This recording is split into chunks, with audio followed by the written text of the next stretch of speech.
Сейчас поясню. Первое. Эбису. Это ключевая, самая интересная часть названия. Эбису — это имя одного из 7 богов удачи, Ситифукудзин. В японской мифологии он считается с богом рыболовства, процветания и торговли.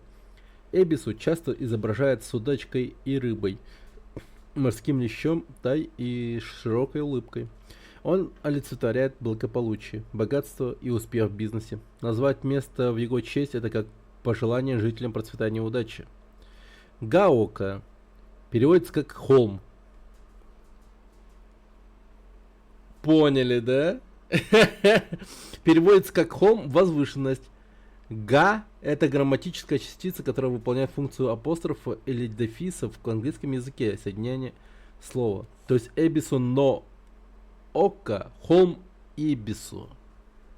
Это холм, ребята.